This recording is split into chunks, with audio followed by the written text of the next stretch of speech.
sakit, sembuh. Itu gimana Terus tuh? berhadapan dengan hakim. Benjol. Melihatnya gimana tuh sebagai ketua KPK? Pengen apa gitu? Pengen nimpuk televisi atau apalah gitu? Kalau bahasa orang awamnya itu sandiwara hukum ya, yang begitu. Nah, ancaman sudah menjadi bagian dari kehidupan Abraham Samad waktu semasa menjabat ketua KPK. Begitu. Sebenarnya kalau dibilang ancaman yang paling waktu itu paling nakutin itu apa, Bang? Profesi apapun pasti punya resiko. Apapun ya. Penjual bakso juga punya resiko yang sama dengan ketua KPK.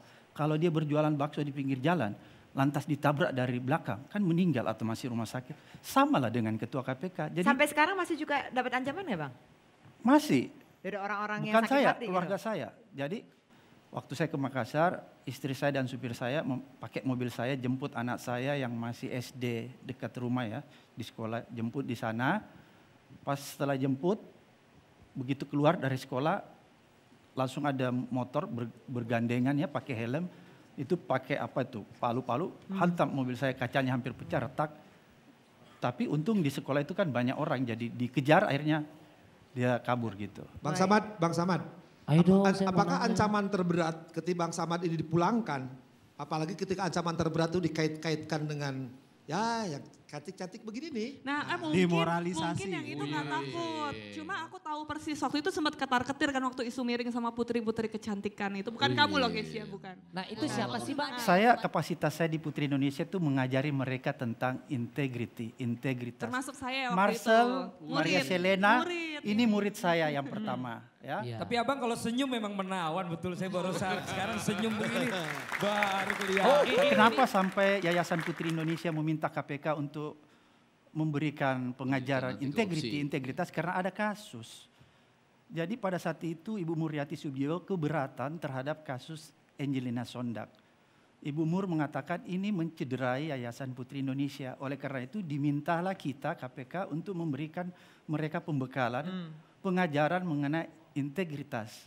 Tapi pada saat itu saya bilang sama Ibu Mur, ini wilayahnya namanya Direktorat Pendidikan dan Pelayanan Masyarakat. Jadi biarkanlah nanti direkturnya yang memberikan.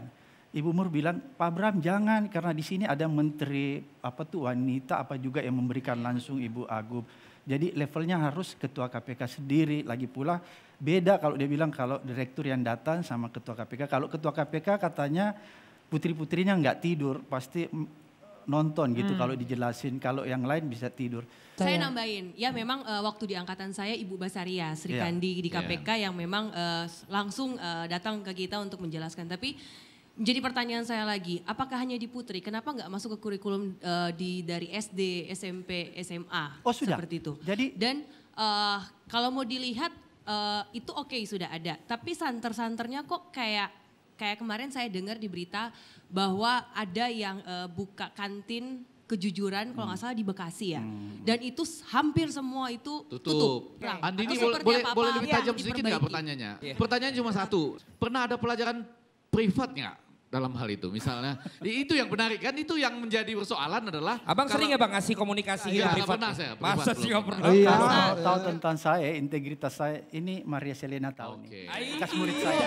Curiga saya. Jadi Sudah terjawab itu ya. dia akan tahu apakah saya ini orang yang termasuk laki-laki yang suka menggoda apa enggak. Oke. Tanyakan sama Maria Ayo kita Selena. tanyakan sama-sama. Maria Selena, itu jawab iya atau tidak? Ya, Aman jadi kan? gini Mbak, Iya, jadi silakan. KPK memang merancang sebuah pendidikan ya, mulai dari PAUD. PAUD itu kayak playgroup, pendidikan anak usia dini. Itu sampai perguruan tinggi. Pada saat itu SD kita juga memberikan kurikulum integritas, anti korupsi. Ketemu saya dengan Pak Nuh pada saat itu Menteri Pendidikan. Pada saat itu SMP sama SMA kurikulumnya sedang berjalan. Jadi kita tidak bisa memasukkan mata kuliah khusus tentang integritas. Maka apa yang saya lakukan pada saat itu, saya minta coba diintegrasikan ini mata pelajaran integritas, anti korupsi itu ke dalam yang namanya PKN. Ada kan di SMP itu SMA. Jadi diintegrasikan ke dalam mata pelajaran PKN. Kemudian bagaimana dengan perguruan tinggi? Di perguruan tinggi kita punya mata kuliah khusus, mata kuliah anti korupsi, integritas. Dan itu saya sendiri yang langsung mengajar. Ke ITB saya sendiri yang mengajar dan beberapa perguruan tinggi. Sampai hari ini pun kalau Anda tahu Saya ini keliling mengajar, tahu nggak? Saya ini basic saya orang hukum, tapi saya bukan lagi mengajar tentang hukum. Saya mengajar tentang integritas, integrity. Kalau dalam bahasa agama itu akhlak. Oke, Itu ya, Bang Effendi berarti tadi udah terjawab ya. Itu bagian dari kriminalisasi yang tadi kita sudah bahas itu. Iya. Silakan Bu Yanti.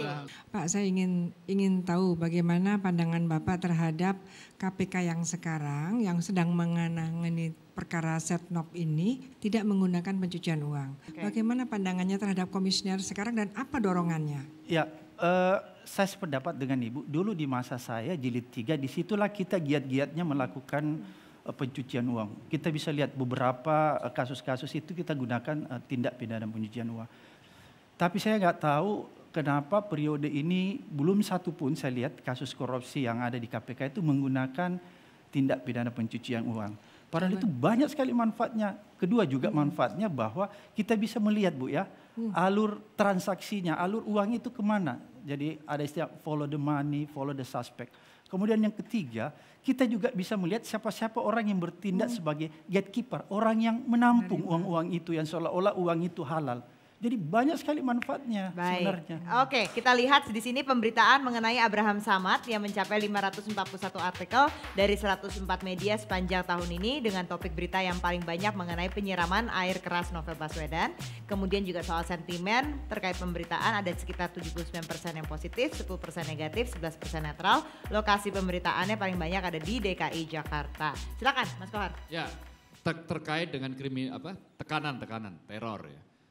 Tadi kan ancaman ya, ancaman tadi Pak Abraham bilang kalau ancaman fisik dan seterusnya tidak takut, tetapi terhadap teror politik dari kekuasaan. Saya kembali lebih suka ngomong soal teror politik ini, karena banyak sekali persepsi atau ya setidaknya beberapa lah persepsi terhadap Pak Abraham waktu itu, katanya itu takluk tuh terhadap kekuasaan yang tinggi nggak Pak Effendi Ghazali itu?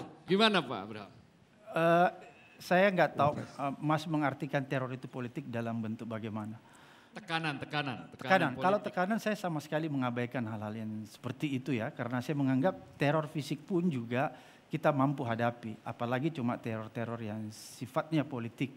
Gitu. Bang Abraham, bagaimana kalau kemudian misal banyak kan berseliweran gosip sebut begitu. Abraham Samad ini syahwat politiknya tinggi sekali. Karena pada saat itu mau jadi wapres misalnya begitu. Kan banyak tuduhan gitu, Abraham Samad melobi partai tertentu supaya dia bisa dipasangkan menjadi wapres. Itu benar nggak sih fakta-fakta seperti itu? Gosip-gosip seperti itu? Menurut saya orang semua punya hak konstitusional dan punya kewajiban konstitusional. Tapi pada saat yang bersamaan kita punya juga kewajiban konstitusional. Kewajiban konstitusional kita itu apa? Kita diminta oleh negara untuk mengabdi, maka kita tidak boleh mengabaikan amanah itu. Termasuk misalnya kita ditugaskan memberantas korupsi, itu kan amanah. Bang, jadi terbuka kemungkinannya kalau misalnya dipinang untuk menjadi bakal calon wakil presiden. Kalau saya diamanakan untuk memberantas korupsi, membersihkan republik. Jadi kapan nyalon lagi nih Bang?